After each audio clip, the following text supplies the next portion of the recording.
For today's episode, we have our special guests, Saud Siddiqui and Andrew Berg from Sketchy. Sketchy is a prolific education company that came up with a way of learning massive amounts of information efficiently. This episode is so special, we're posting it on the Happy Doc podcast and MedFlash Go. And without further ado, I hope you learn a lot and enjoy from today's guests. So guys, thank you so much for being on today. Of course. Glad to be here. Thank you for having us. Yeah, thanks. We're really happy to be here. It's great to have you. And I'm pumped right now because it's one thing for me to use a resource and study, but it's something else to speak to the people who actually created the thing. So let's go to the beginning for a second. I understand that you're not the only two co-founders. There's two more as well, from my understanding. And you guys came together and created this awesome resource. So before we get to the story, maybe let's just define, I'm sure you've pitched this hundreds of times. So what is Sketchy and why is it important and useful? Sketchy is an online visual learning platform that enables students to, and today primarily medical students, to learn using what's called the method of loci, or the memory palace technique, which is a really powerful technique to not only learn information, but recall it really effectively. And it's based around assigning information to objects in a space. And that's the big picture of it, and we could go into more detail. But that is the way that we teach. And we started in medical school really out of problems that we had ourselves. We were trying to memorize tons and tons of information in a short amount of time.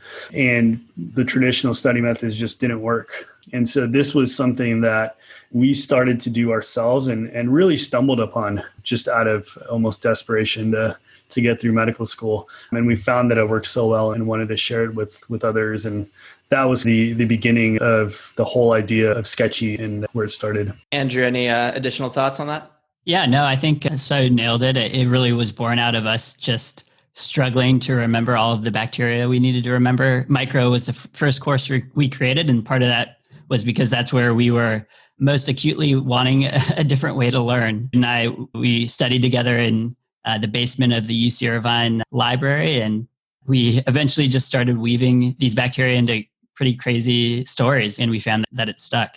And, Saud is super humble about this and doesn't talk about it, but he was actually a relatively famous music instructor on YouTube. He knew how to build websites, and it was a great partnership right from the beginning. It allowed us to do a lot of that first upfront work ourselves and not have to hire out. Wow, that's awesome. And I appreciate you guys going through it. And to paint the picture for the listeners and people watching, you're basically getting a display, an art piece, and each of these different sections of that art piece are associated with a fact or something you need to know. So when I started, it was for Sketchy Micro. And I remember like different diagrams and pictures, but sometimes there's a medicine that you might need to remember, or a certain microorganism you need to remember, and you need to know the characteristics of it. And there's different images that pop up, and there's someone also explaining the image as you go so you can remember the facts. And again, I'm a little bit out from that, but it was something that when I was taking the exam and I was nervous, I was stressed taking the boards, I could just see the image in my mind. So it works on a very almost fundamental level that I think people don't really appreciate. So for you guys, obviously, when you create something, when you go through this, it's tough, right? As an entrepreneur to build out a business, this is years of work. And you guys are 8 years, I think 3 months out from starting this thing, which is incredible. And when you did this, right, you had to have a tremendous amount of pain, a challenge that was really causing you so much mental disturbance. You're like, we have to do this thing. What was that gut feeling for you? Yeah. Andrew, you could jump in here too, because we've talked about this, and I know both of us have this urge to do things better when we know that it can be done better. And in medical school, we felt like there was definitely a better way to learn than what we were given. And Sketchy was something that the method was something we stumbled upon, but when we realized that the power of it, and then being able to do that in a form that could be shared globally. It was just too good of an idea where we didn't want to just keep it to ourselves. And we wanted to, recreate that experience for people around the world. And really part of it also was medical school was tough. I think for most people, it's tough. For me, it was pretty hard to figure out. And doing this was when it clicked for me. And I was like, okay, I cracked the code here in med school for myself. And I think helping others do that too was a powerful driving factor in pushing us to do this while we were still in school. Yeah, I would just add, I think when we started teaching our friends the way we were learning it, and they got it, but it was with us prefacing it, saying, hey, trust us, this actually works. Try to remember this a week later. You'll see that it actually works. And so when we first created our first video with Salmonella, we threw it up on YouTube. And we had really no idea what to expect. And at the time, we had a logo, but we weren't necessarily sure we wanted to create a business. We were just trying to see if people would like the learning style. And sure enough, it did catch on, which was pretty mind-blowing. We didn't introduce the concept of visual learning. We just did it. And really, if it wasn't for Reddit, our medical school, that it circulated around, that's probably how it got into so many schools right off the bat. If it wasn't for that community, we probably wouldn't exist. And it just blows my mind that students, even today, can sign on, watch a video, and it's about cartoons that apparently don't seem to be too related to the science, but that it sticks and that they feel like they should use it. And so that's awesome. And I think part of that is medical students are just always trying to find ways to improve their studying, and they're willing to try it. Now, of course, we have word of mouth. A majority of med students are using Sketchy, so that helps. But back in the day when that wasn't the case, it was pretty amazing to see it just catch on. Yeah, I think it's, again, you have an idea and then you start doing it. By the way, who started the drawings? Who was the artist in the group? Yeah, so that was Brian Lemieux. We have two Lemieux at Sketchy, Brian and Aaron. They're twin brothers. Brian went to UC Irvine with us. It's a funny story. Saud and I, neither of us know how to draw. I make one little drawing cameo in Bacillus anthracis, and I think everybody would be glad that I'm not the artist. But we were planning on doing it just us two and having not a talented artist. And we were sitting at Starbucks, and there was an empty seat next to Brian. And as we were talking about it, we looked over and saw Brian had these amazing drawings in his first aid margins. And so at that point, we're like, wait, you study with these visual mnemonics too? Would you be interested at all in teaming up? And so that was the moment where we all decided, the three of us, to do it. And Brian's art on Salmonella was just mind blowing to us. It was so much better than we had anticipated. Since then, he did a few drawings, but since then we've obviously hired a big team of artists, which has helped a lot too. And really, your listeners won't be able to see the screen behind me, but the artists are a big part of who Sketchy is now and what we've become. Yeah. And I think it's really interesting too, because we often in science, we're not the most artistic people. We memorize lots of information. It's a ridiculous amount we talk about the fire hydrant of information, but to have that sort of different way of looking at things. And of course, the talent there, you guys just had the magic combination in that moment to go for it, which I think is, again, a lot of luck, but then you guys still had to put it out. And I think to what you were saying earlier with Saud, you'd already produced something with your mention, I believe, is music and putting something out there to the world. So I think, again, you just had the combination of the right parts and then going for it, which is amazing. And so from my understanding, you guys put out a few YouTube videos and it went pretty viral. Is that correct? Yeah, exactly. It started with YouTube. Again, probably bounced around Reddit a few times and made its way to a number of schools. And then it's pretty funny. During our beginning of our third year of medical school, we just started getting bombarded with emails, and there were some memes going around demanding a full course of Sketchy. And we were still in medical school ourselves and trying to ramp up production to meet those demands. And so that was a pretty stressful but extremely fun time in our lives, going on clinical rotations and then coming home and recording and really basically not sleeping and dealing with website outages while we're on rotation and just all of the issues that most startups, I think, face. We were dealing with them while we were in third year of medical school, which is just an entirely daunting task by itself. But interestingly, I think it was a good balance for us. I think what we did on Sketchy kind of fueled our passion for being in medicine and made that easier. And so they actually complemented each other rather than really competed. It's interesting too, because while you're actively building out this company and building out this content stream, you're also actively studying and you're actively using that information, and you needed that information for your boards or shelf exams or whatever. So it's interesting that you could kill so many birds with one stone, which I think is like just being extremely efficient and effective. That must have been tough though, right? To like, and either of you can comment on this, like that must have been pretty grueling and intense.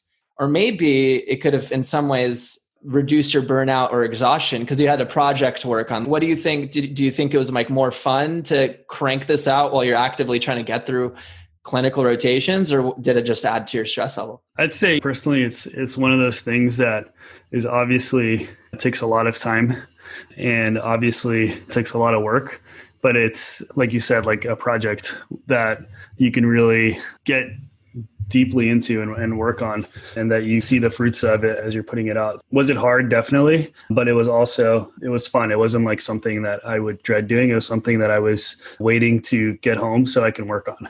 Even if it took me all night, I wanted to do it. Andrew, anything else on that? Yeah, we have so many stories, I think, now from that time in our lives that to shaved years off of our lives, probably, but also we're just like, so yeah, I look back at them just, it was such like fondness. Like, I think there was the time, I mean, I could go into a lot of stories. Like, yeah.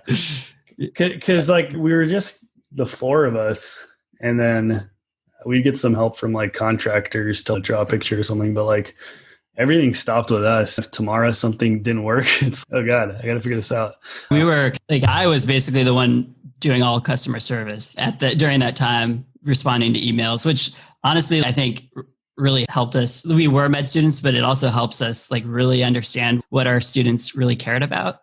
Saud was like our CTO at the time. He did everything tech and learned a lot doing it. Like we were really such a hodgepodge of founders and just made it work, which was like, there are multiple times where we thought, oh no, like this site's going down. We're going to lose all our data. You know, we never did. Everything ended up working out, but yeah, it was a wild ride early on.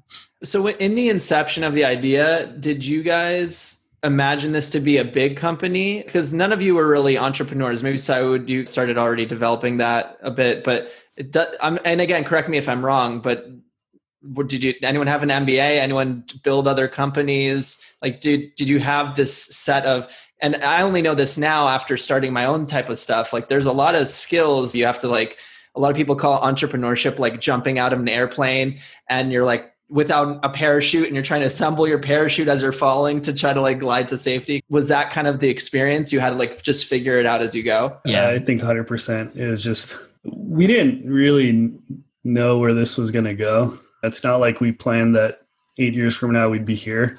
It was really, we were figuring it out as we were going, really at every stop. But we were really lucky that so early on we had people that loved it and engaged with it. So that was able to carry us. And so having that as that, I think that's what allowed us to figure it out also. Just like the support from the students and people wanting to use it. And that kept us going too and gave us the drive to figure out the solutions to all these different problems we faced. What were some early problems that like were coming up that were pretty tough to troubleshoot? And like, how did you get through that? When we went to the bank and tried to open a bank account, they asked us what Sketchy Group was and didn't let us open an account. So that's one story. But actually, there were just, I think a good example was at one point, we actually ran out of money. And so we each put in a little bit of student loan disbursement money to start this thing. And at one point, we ran out of money and we didn't know what to do. You know, I had to go to rotation the next day. But we had so many users that were ready to use the product and they didn't care that it wasn't all done. And so we had to figure out what to do. And we just decided, hey, we're going to figure out how to do a pre-sale with like what we have and just start selling that and then continue to give them access as we release stuff. And we didn't know if it was going to work and we did it and it worked. And from then on, that kind of funded the rest of our journey. And I'd say another good example is things that you would never think of where our payment, we did a launch for, I think it was viruses. that people were anticipating. And we did it. We pushed the button, and I think I had a night shift that day. And overnight, people are joining. The next morning, we get a call from PayPal. They're like, "Hey, like we've frozen everything on your account. You can't take money out. You can't pay. Like we need to figure out what's going on."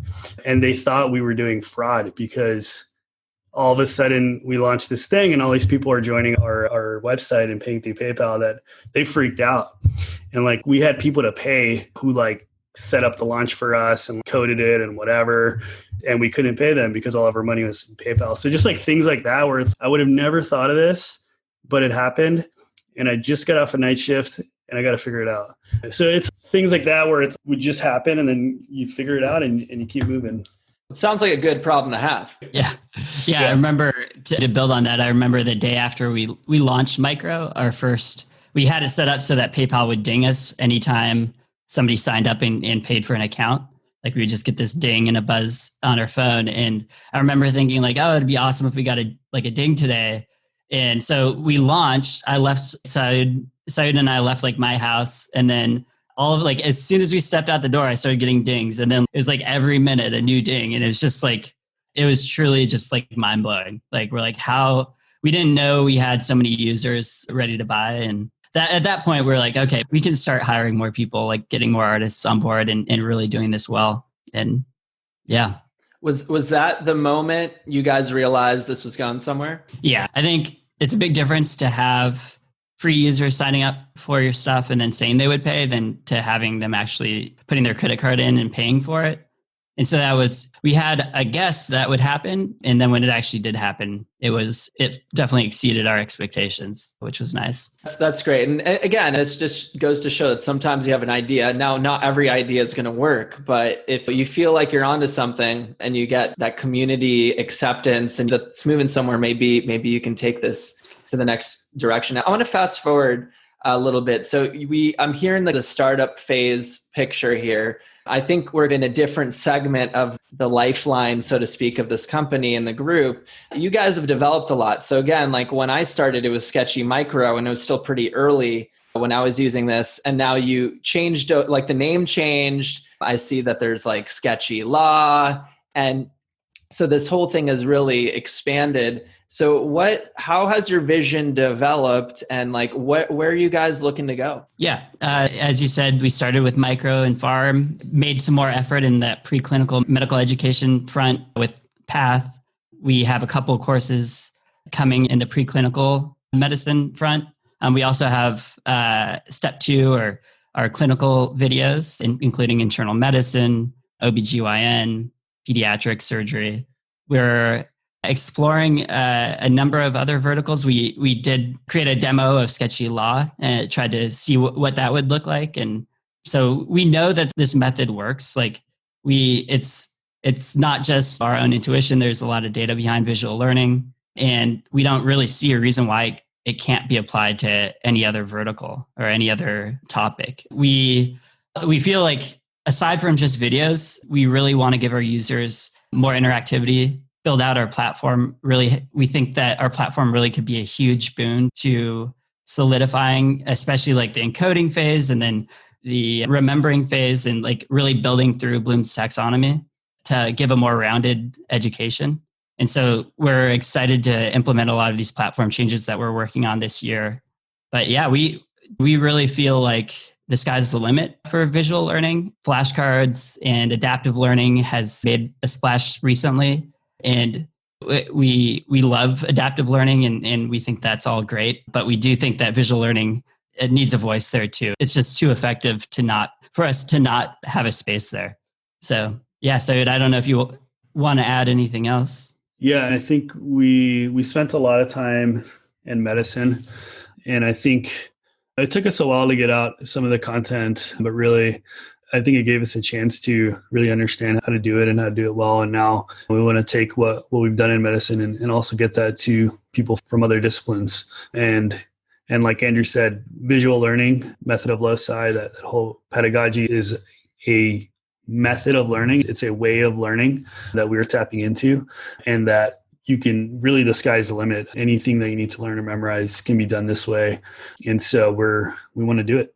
I mean that's great. And again, like you guys have now been doing this for 8 years, and I'm curious again, like I kind of preface this in the question. You were once in startup phase. Where do you think you are in this like life cycle of Sketchy? Do you think you're still like a teenager? You think you're like still very early into this, or like where do you think you're at? Yeah, Sketchy has definitely evolved. It is way beyond Saud or I now. It is a whole community, a big team, and it's become way better than Saud, myself, Brian, or Aaron could have done it alone. So Sketchy is becoming something way bigger than us, which we're really excited about. But I do think it's still very early. I think that like I said, there are just so many opportunities for education to be enhanced by these visual learning techniques that extend way beyond just medicine.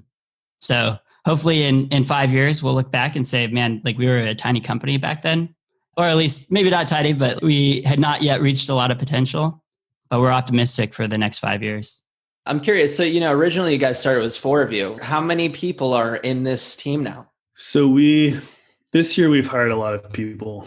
And so when you say, okay, what part of the phase are we in? It's definitely the growth phase, where it was more steady for many years. And now it's like everything in terms of what we're doing, how we're growing our team. So we were around 30, we're closer to 40 people now on our team. And traditionally, we're focused more on content and starting to bring a little bit more variety, really starting to focus a bit more on product and building out more features, things like that. Yeah, still learning, still growing, but definitely moving much quicker than we have before. Couple follow-up questions. So one of the things I think, obviously from the content side of things, very specific to what you guys are doing, which I think is tough, is creative. And it's like specifically the creative artwork, it's the explanations, it's the content you guys have to do. How does your team, do you have any fun ideas, or how do they develop those ideas to do the associations and the images? Because that's a lot of, I'm just thinking about, especially with also all the verticals you guys want to go towards and the different subject areas. How do you keep it fresh? How do you keep it fun? Have you guys found like some methods of really making the content something that keeps it interesting throughout the process? Yeah, so we're constantly evolving. I would say in 8 years of doing it, we have gotten pretty well honed at coming up with a lot of this creative story relatively quickly. Where we're really shifting is taking more of a group approach to coming up with these creative sketches. Really, like we believe that like at Sketchy, everybody should live and breathe creativity and be surrounded by that. That is who we are. It's just, we're a company of creatives and we want to keep it that way. And really, really emphasize that aspect. Yeah, I think that is, and in terms of content, that is who we are and why we have a competitive advantage. And so we really care about it and want to protect creativity. I have to put a plug in here for a book. It's about Pixar. It's called Creativity Inc. And I think that's most of our employees have read that book. I think we really found it exceptionally helpful, and that's those teachings we really try to live by at Sketchy. It's so funny you said that, because I was literally going to say, when I was 12 or 13 years old, I used to live in the Bay Area, and we did a field trip to Pixar. And I was gonna say, one of the really cool things at Pixar is they have a room literally where they have the critique room or something, and everyone sits and they watch just like a 10-second clip of their latest animation, and everyone is just either grilling it or coming up with ideas, and it's this big sort of like conglomeration of ideas. And so I love that you brought that up. I was just wondering, do you guys have a similar method? Yeah, exactly. We call them mind melds, where we get a group into a room and don't emerge until the story is all the way done, or at least most of the way done. And it really, that collaborative approach, I think, has really helped accelerate us. And I think we have created a whole new language of recurring symbols. And we have these historians like Aaron, who has been there since day one and has lived in that world basically for 8 years and is like a sage in training other people how to do it. But yeah, I think we are, but we're not really satisfied. I think we also just want to keep pushing it and trying new things. I think we have an MCAT product coming out, and we're trying new things for MCAT that we've never tried for medical. And if they work for MCAT, then we'll start rolling them out for medical. And I think There's a lot of different ways visual learning could be done. And I think we're constantly going to try to keep elevating the way we do it. No, I mean, that's great. And again, I think that's one of the fun parts of company building. Obviously, there's a wise process to building things structurally and functionally and systematically. But the creative part's always really interesting and fun, and you don't know what's going to happen. And I think that's really great that you guys have that sort of team orientedness and coming up with a different link. I think it's really interesting, and it would be really cool. I imagine it'd be really cool just to sit in one of those rooms and see how it actually happens in real time. So one of the things I saw online is you guys recently got additional funding. It looks like it was I think the Churn-In group, which it looks like that's a really big deal for you guys. There's someone externally that's putting more funding in. So I kind of want to ask a bigger picture question. Number one, is it tough to hand over the reins of your baby over to all these different groups of people? And then the follow-up question is, at the same time, is it really exciting to see all of these kind of people coming together to believe in you and to put money behind it? Yeah, I wouldn't frame it as handing over the reins, because one of the reasons that we picked the training group TCG is that they look for companies exactly like ours, founder-led, with a fan base like Sketchy's, where we have just focused on the user and built something.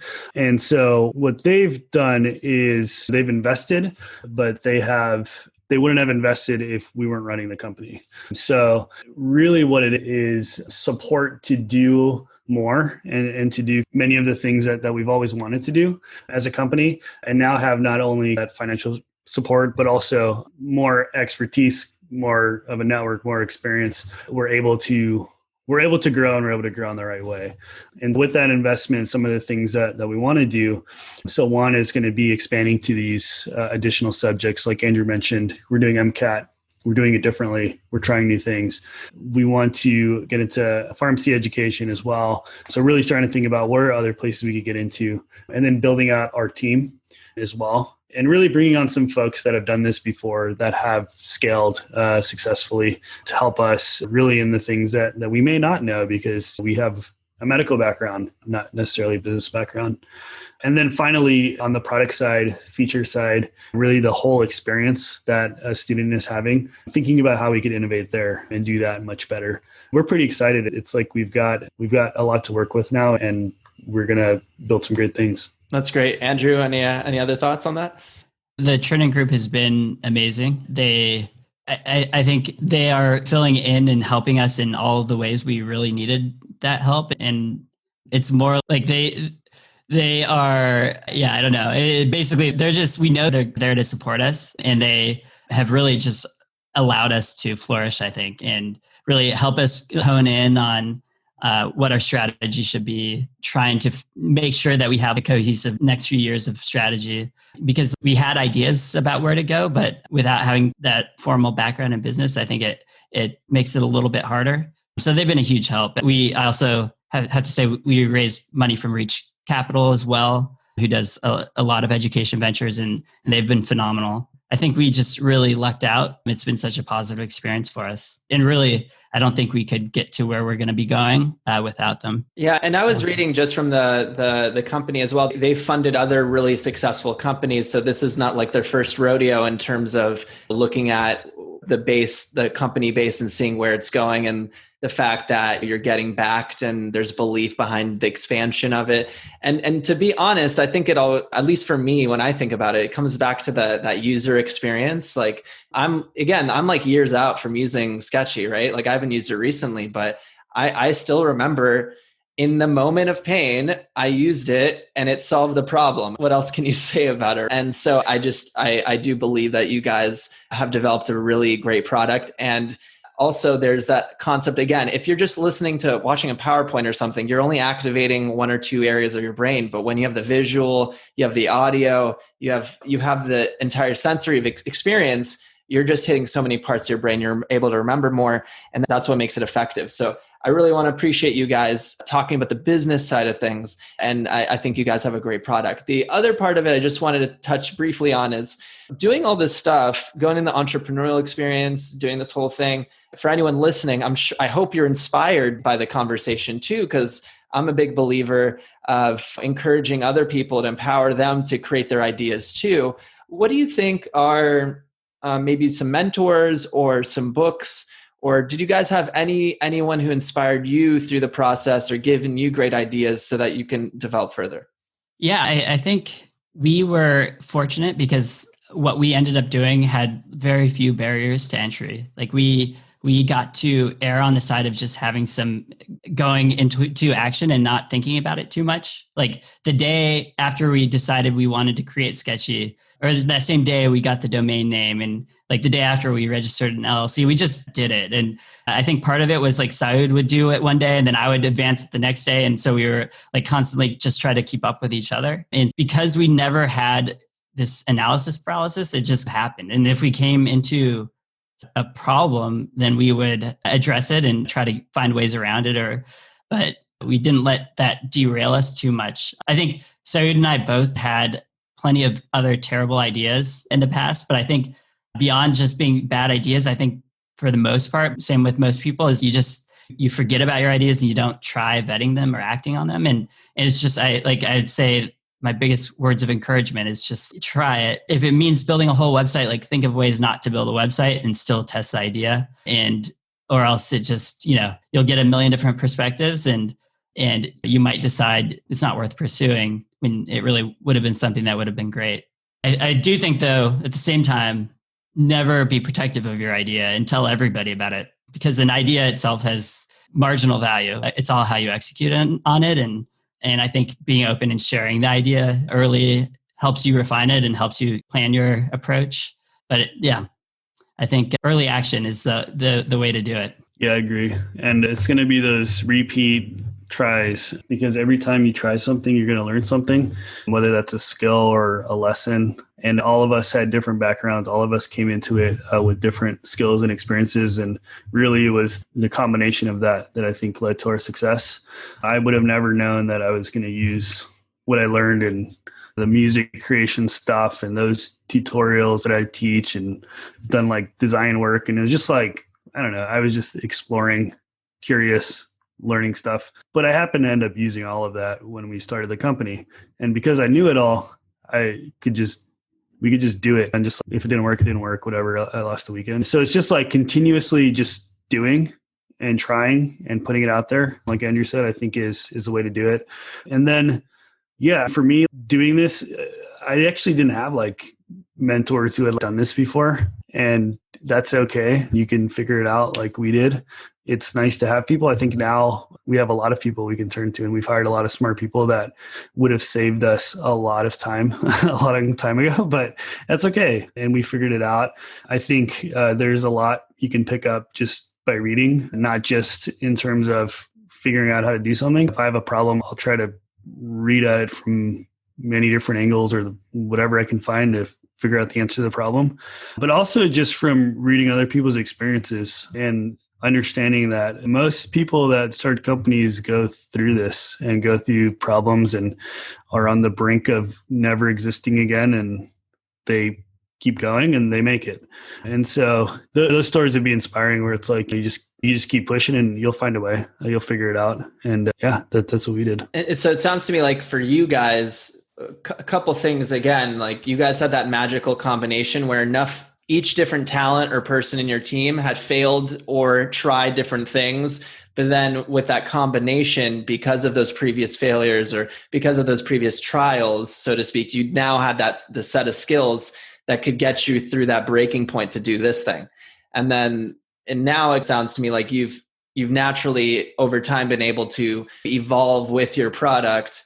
And as challenges have come up or little questions or issues, you've been able to troubleshoot through the process.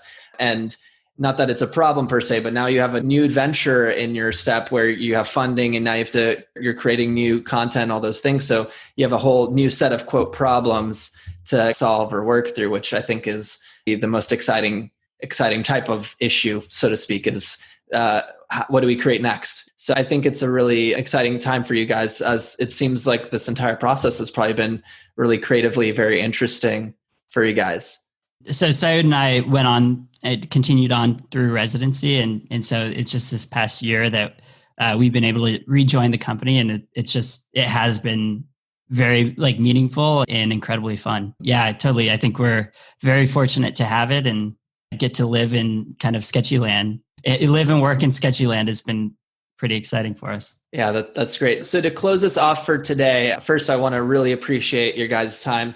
Number two, was there anything that you guys wanted to say in regards to the conversation we've had? Anything I've missed, any questions, anything that you guys wanted to leave our listeners with today? Yeah, I think we covered a lot. I think some of the things I hope that folks take away is that we started this as regular people. We were med students. We had a problem and we found a solution and wanted to share it.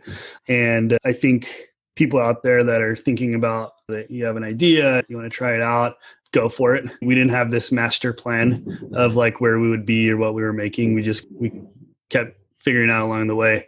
And for students and residents and physicians, like it's okay to do both. You don't have to give up what you're doing. We were doing both for a while. And I think for the sketchy fans out there who are looking forward to what's coming, we have a lot in store. Like Andrew mentioned, we got back about a year ago from residency, and now we're in that phase where we're going to innovate and really improve upon our method, really improve upon what you're going to be able to experience. So there's a lot that we're working on every day, and stay tuned for some of that to come out. Andrew, anything you want to leave with our listeners today? Yeah, to echo what Saud said, it just takes a lot of trial and error, but like definitely really encourage your listeners to take that first step. If this is what they would want to be doing, is having, whether it be just something like on the side or a complete switch in career path, totally encourage trying it. And you never know where it's going to take you. Awesome. Well, I want to thank you guys so much for being on today. How do people find out about you? What's the best way to reach you guys or look you up? Yeah, you could check us out at sketchy.com. We also have a social media and Instagram and Twitter account. So yeah, follow us, check us out at sketchy.com. Amazing. And look, that was an awesome conversation. You guys have developed an idea into something that has literally breached into almost, I can't imagine a medical student that hasn't at least heard of Sketchy at this point. You're going to different verticals. Like you said, you're going to MCAT, you got the law, you have so many things working. I'm really excited to see the future. And I sincerely appreciate your time on the Happy Doc and the Med Flash Go podcast. Thanks for being on, guys. Yeah, thank you for having us. It's been great. Thank you. And that's our episode for today. The Happy Doc podcast is here to inspire you to be fulfilled and live your best life. Please be sure to leave a 5-star review on Apple Podcasts and check out our blog at thehappydoc.com. If this content inspired you, please share it with a physician, health professional, or friend. It would truly mean the world to us. Thanks again for taking the time to listen to the show, and we'll see you on the next one.